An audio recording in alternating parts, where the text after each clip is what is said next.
Arab harflarining maxraj va sifatlari. Harflarning chiqish o'rni maxraj, o'ziga xos xususiyati sifati deyiladi. Maxraj harfning tug'ilgan joyi. Tasavvur qiling, har bir harf kichkina bola. U tug'iladi, ya'ni ovoz chiqadi. Maxraj o'sha tug'ilgan joy yoki uy. Masalan, ba harfi lablardan tug'iladi. U lab uyida yashaydi.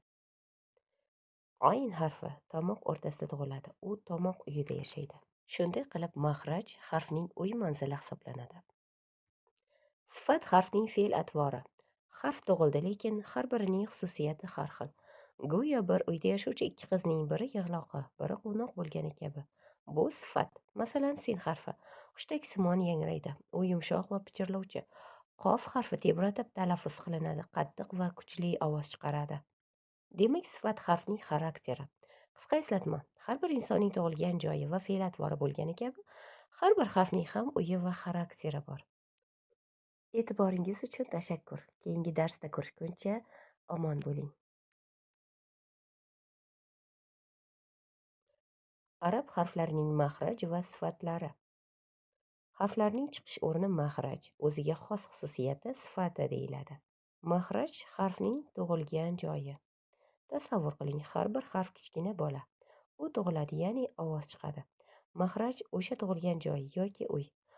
Masalan, ba harfi lablardan tug'iladi. U lab uyida yashaydi. Ayn harfi tomoq o'rtasida tug'iladi. U tomoq uyida yashaydi.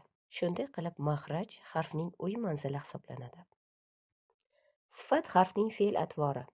Harf tug'ildi, lekin har birining xususiyati har xil. Go'yo bir uyda yashovchi ikki qizning biri yig'loqi, biri quvnoq bo'lgani kabi. Bu sifat. Masalan, sin harfi hushtaksimon yangraydi. U yumshoq va pichirlovchi. Qof harfi tebratib talaffuz qilinadi, qattiq va kuchli ovoz chiqaradi. Demak, sifat harfning xarakteri. Qisqa eslatma: har bir insonning tug'ilgan joyi va fe'l-atvori bo'lgani kabi, har bir harfning ham uyi va xarakteri bor. E'tiboringiz uchun tashakkur. Keyingi darsda ko'rishguncha omon bo'ling.